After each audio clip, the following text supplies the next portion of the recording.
Hello, everyone. I'm Monica, the marketing manager at Aurora. So happy to be here with you guys. Welcome to a new series. It's a live stream series called Behind the Stack. This is our first episode. What is this about? Pretty much this week, we have launched the Aurora Cloud Console Marketplace. Just a quick overview on what is this about. It's pretty much a catalog of plug and play tools, or in an easy way, you can say it's like an app store. We have different tools from key partners in the space, from Oracle's identity and payment, security, and all that. Everything, it's ready to use by anyone that is launching a virtual chain through the Aurora Cloud Console. So why we are doing this live stream series is pretty much because we want to give the opportunity for each of our partners, the ones we announced, but also the future ones. So expect a long series. We want to give this opportunity and the floor for each of these partners to spotlight on what they offer to the virtual chain founders, how their product works, and why the founders and the builders should consider the product to integrate in their chain from day one. So for today, our first spotlight partner is Dia. So I would like to invite on stage Dylan. Hello and welcome. Hello. Hi, Monica. Hey, everyone. Great to be here. Thanks for having us on the first episode of Behind the Stack. This is great. Cool. Nice to have you here. So maybe just a few words about yourself so everyone in the community can know a bit more about you, and then we dive in. Sure. I'm Dylan Hansen. I'm a New York native. I'm the head of BD here at Dia. I've been with the Dia team about 3 years now, and I've been in the crypto blockchain industry since 2017. So it's great to be here. I'm excited to dive into all that we're doing with Aurora in the marketplace. Cool. Thanks for being here again, and also super happy to see Dia as part of the marketplace. We will show it, of course, we will walk through it shortly, but maybe before we dive in, I would suggest to do like a very, quick elevator pitch. So I'm sure the people listening would like to understand what is Dia if they never heard about it. So maybe, just a very quick run through. Sure, yeah. So for those who haven't heard of Dia before, we are a cross-chain oracle. So we're currently live on 57 different networks. Dia was founded in 2018. The product's been live since 2020. And at a high level, really what we strive to do is provide superior form of transparency. So Dia operates through an on-chain roll-up based oracle architecture through which all of the flow of data, from sourcing data to validating it and processing it all the way into distributing it is done on-chain with open source, transparent, and verifiable methodologies. And the two other things that maybe we can dive into, but I'll keep it short for now, are we focus a great deal on customization. So I think this is a really good value add for anybody building using the Aurora Marketplace, is that we really strive to provide fully customizable Oracle feeds as it relates to how the Oracle is updating, pull and push models, how data is being aggregated, and the methodology behind it, whether it's like a TWAP or a VWAP, different moving average formulas. And really, I think the core takeaway of Dia's most common value add is that we strive and support more assets than any other Oracle. So we have a very large data library in terms of the assets that we're supporting for different applications across the Aurora ecosystem and across all the ecosystems that we work with. Cool. Thanks so much for that. I think this is very much in line with what we at Aurora are trying to do, and especially with the Cloud Console and also with the marketplace. We just want to give the builders, the right tools and just make sure that they have a one-stop shop for everything they need. So I think, it would be great to just go maybe a bit in depth in terms of like What are the core features that you think are beneficial for the founders of virtual chains?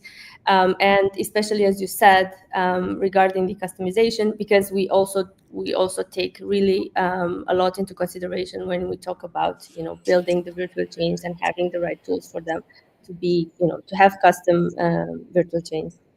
Absolutely. I mean, it's a marketplace where you're creating the opportunity for anybody to come in and kind of build custom solutions to, that cater to what they need, right? So I definitely think this is a really good fit for us. Maybe I can take a quick step back and dive through sort of like the DIA architecture and what supports these the three things I said already, and then I can dive into the services as it relates to this. So just a really quick summary on the DIA architecture. I'll try to keep it concise.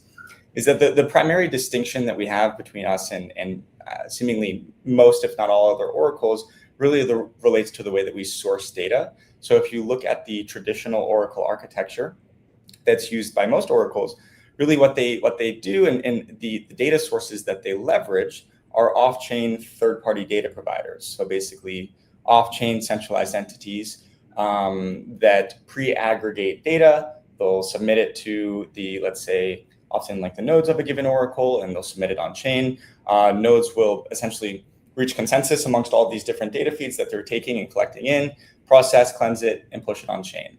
So a very high level look at what's commonly used in the sourcing architecture. It's been proven, of course, that this can be robust and in cases decentralized, but the particular caveat that DIA was essentially created out of a solution towards is the fact that by the time this data is submitted on chain, there's a lack of transparency regarding where the data is actually originating on the source level. So you may know that it's coming from these third-party data aggregators like CoinGecko or Kaiko or other aggregators, but you don't know that it's coming from, oftentimes you don't really have the transparency that it's coming from, let's say, Uniswap, SushiSwap, Camelot, Curve, Binance, right? And so you don't have this real on-chain and first-party source transparency.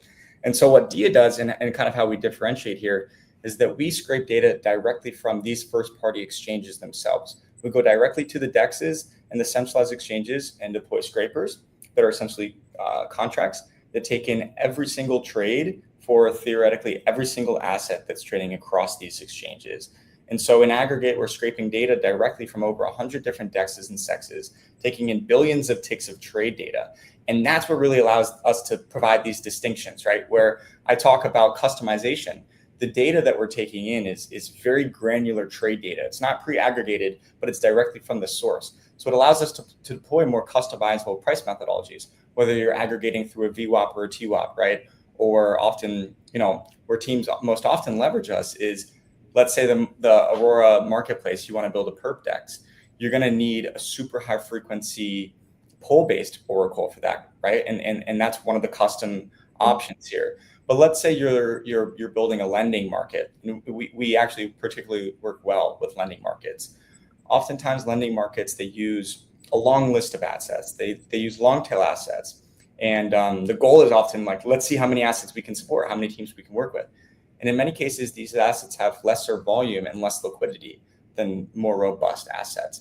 And so in this case, what we do at DIA is the customization allows us to actually expand the trade collection window. So the amount of assets that we're taking into account in between each update, so we can actually provide a more robust price feed for assets that have less volume, less liquidity. So customization in this regard allows us to cater to different use cases, whether you're building perp DEX, a CDP, a lending marketplace and whatnot, but it also allows us to cater to the robustness of the individual assets that you're using within your application. So that's one thing. And then I'll maybe I'm going on a bit here, but I'll finish up with I mentioned that really, what a lot of teams leverage us for is the breadth of assets. And this relates to the fact that we're scraping data directly from these first-party exchanges.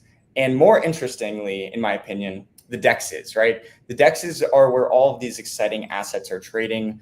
Most often you have like the stables on DEXs, you have the CDPs, you have the meme coins even, you have LSTs, LRTs, ecosystem native assets, etc. And so since we're scraping DEXs as a primary data source, it allows us to provide a much more comprehensive coverage over the assets that are trading on these exchanges, on these DEXs.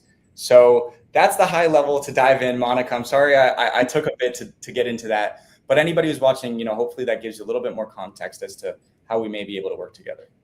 No, that's really great, and I think it actually explains a lot. And thanks for doing it. I've obviously seen on your website you have a lot of case studies, and people can definitely check out. And I think this is really beneficial for them as examples you shared for builders to get inspired of what they can do, and obviously how they can use the best way. So maybe, just to keep it very short, we can show our community a bit on how it looks on the marketplace.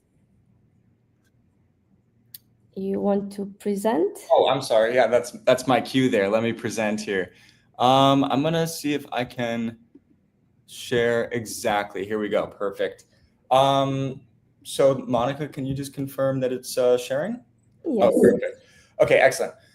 So yeah, on the Aurora Marketplace, so just you can go here to marketplace.auroracloud.dev if you haven't already checked it out. Super cool marketplace, by the way. Congrats to the Aurora team on such a great launch, and really proud to be a part of this initial cohort of ecosystem partners here.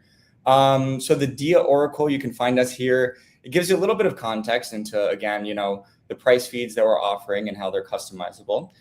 You can also click into the links here to discover a bit more. We're actually in the process of adding more context to this, so this will even be a little bit more full and thorough in the coming days here. And then if you want to request an integration, just click this button up here and it'll put you directly in touch with us. In fact, I think that even directly leads you to me. So if you guys want to chat or have any questions after this, hopefully feel free to reach out and we can kick off the discussions there. And the last thing I'll say, just to keep it short, is, again, just to recap, really what we're providing here on the marketplace are token asset price feeds for crypto native tokens, but we're also really placing a huge focus on emphasis on real world assets. Anybody that's building a real world asset focused application, even if you're like initial exploration phase, like feel free to reach out. I'd love to learn about what you're building and to chat a little bit about that. And as it relates to real world assets, we're providing proof of reserve feeds as well. So we can provide we can provide oracles that attest and provide attestations to the off-chain net asset value that's backing your RWA on chain. We provide verifiable randomness for any GameFi or NFTs or similarly related applications. And the last thing is really this native DEX sourcing. This is really this unique value offering that I feel Dia offers, where we come into your ecosystem, your chain, and offer the ability to scrape the DEXs that are native to your chain, native to your ecosystem, so that we can provide oracles for assets that were launched in your ecosystem. So we're not just giving you the blue chips and the assets that every ecosystem has. We're providing those, but we're also providing oracles and helping really expand the DeFi and the growth in your ecosystem through ecosystem native price feeds. So I'll stop there. Thanks for letting me ramble on. Thank you, Dylan. Thanks a lot for being with us here and walking us through what Dia is. And once again, super happy and honored to have Dia as a partner for our marketplace. And thank you everyone for joining this episode of the Behind the Stack series. And I suggest let's launch the next 1,000 chains together. Let's do it. Thank you, everyone. Thanks, Monica. Thanks, everybody. Bye-bye. Cheers.